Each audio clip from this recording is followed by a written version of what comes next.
What's happening? We live. Welcome back. Welcome back. I want to talk to you guys about the new series DanDaDan. It's been out for a while as far as in manga content, and the anime just dropped today. I could be mistaken; it could have dropped yesterday, but I watched it today, and I just wanted to give some of my thoughts on it and what I thought about it. So first of all, this is a show primarily revolving around aliens and ghosts, with two leading acts, one being a male, one being a female. And the creator of it is Yukinobu Tatsu.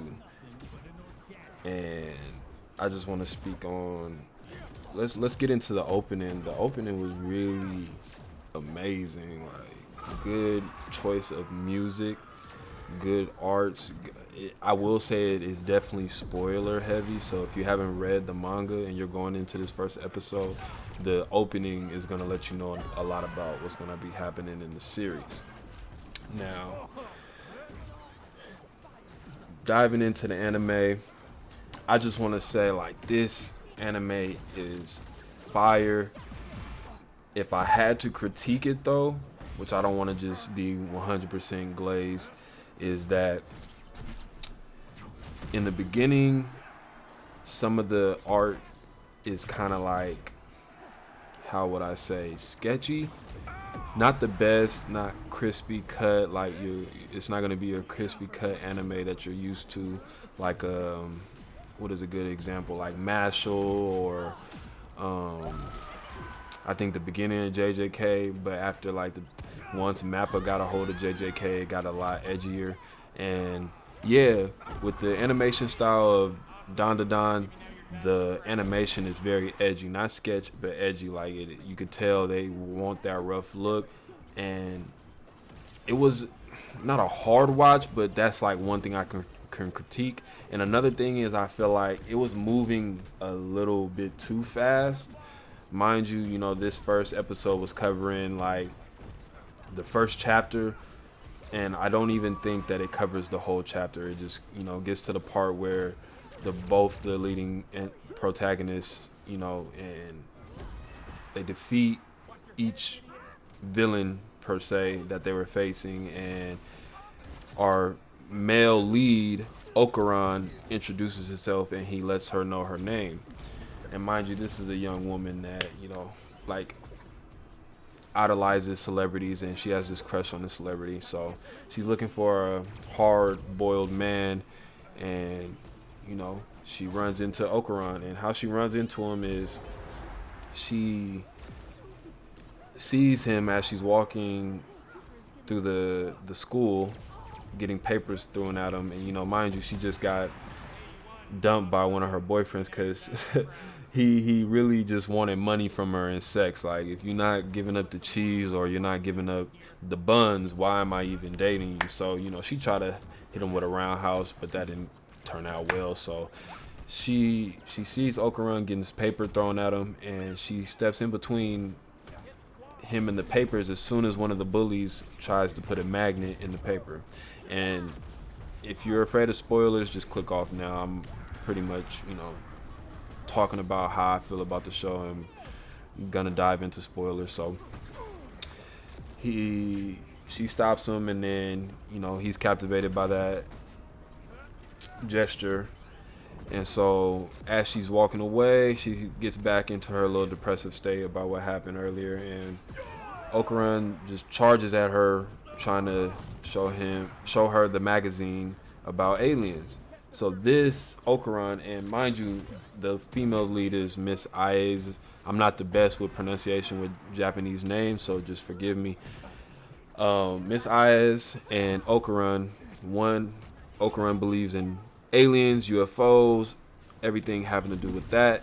And Miss Aiz is not a firm believer in ghosts, but her grandmother is a spirit medium. So if she did have to believe in anything, she would believe in the spiritual realm.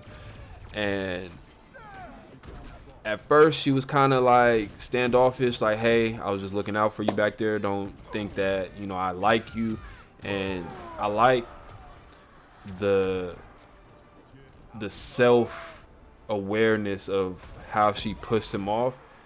And so she immediately goes and lets him know, Okarun, that she believes in spirits. And it's funny, he's just like, what, are you an idiot, you believe in spirits?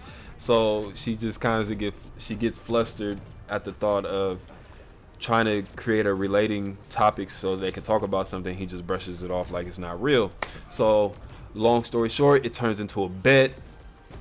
Okarun goes to a abandoned tunnel where there's known to be a demonic spirit, and then Miss Aes, or Momo, let's refer to her as Momo, that I believe that is her first name. Momo goes to an abandoned building where if you do a certain signal, it will attract UFOs. So now they're both having a conversation, and Okarun is kind of opening up to Miss Aes, or Momo.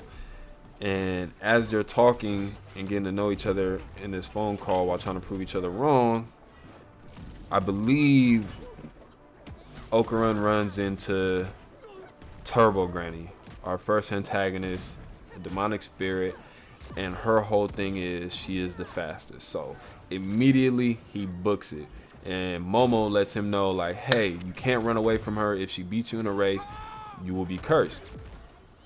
He just is acting off of pure instinct, so he runs.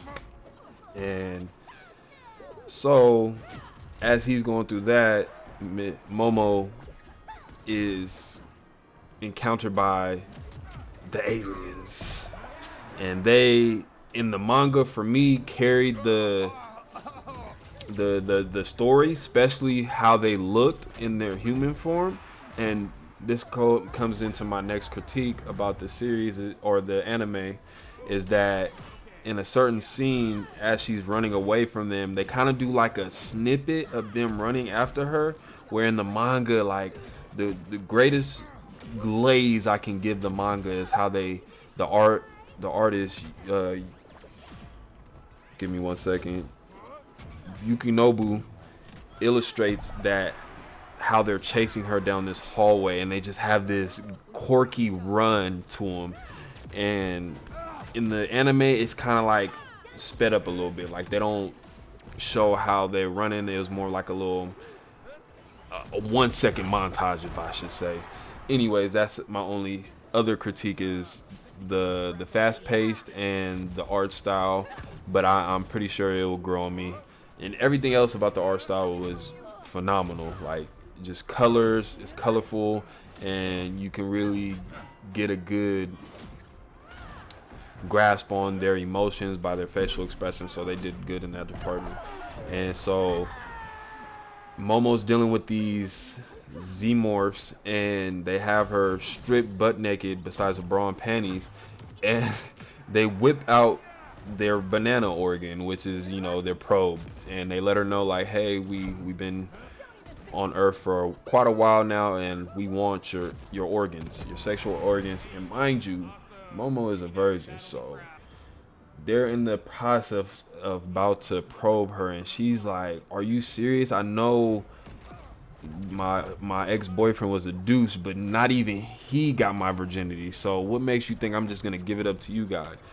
And then we cut to the scene of Okarun calling, or should I say Turbo Granny calling on the cellular device, stops them from probing Momo, and they get interrupted by Okarun coming through the phone via spiritual energy, via ghost shenanigans, and they're like, what's going on? We don't even have that technology. Transportation through phone? This is crazy. So, what ends up happening is Okarun, in his demonic state, takes out like 2 of the Xenomorphs, and then there's one hanging on. He uses his telekinesis to push back Okarun, and he gets back to trying to sedate Momo and probe her, and she recalls, her past of her grandma having her do this ritual that was really embarrassing for her growing up as a kid, because other kids used to make fun of her.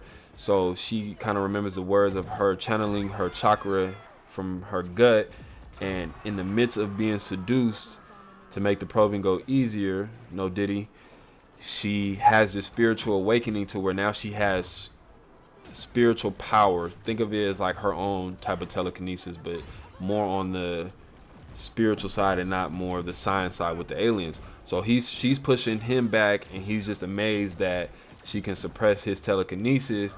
And long story short, they end up taking out the xenomorph and Turbo, and with Momo's spiritual power, she's able to take out the Turbo Granny of Okarum, but Turbo Granny lets her know, hey, look, I still have his wiener, so unless you get that back from me, I'm always going to be cursing him. And fast forward to the ending, he introduces his name, and the UFO explodes behind her, and she's just caught off guard that this boy that she's hitting it off with has the same name of her favorite actor. And this is where the story starts. So I'm excited for this season. I'm excited for episode 2. I hope they drop it every week so that way I can keep up to date with this and keep you guys up to date. And yeah, and this is my video on DanDaDan. If you like what I had to say, please drop a like and subscribe to my channel. Hit that post notification bell so you can always be updated with more content. And I'm out.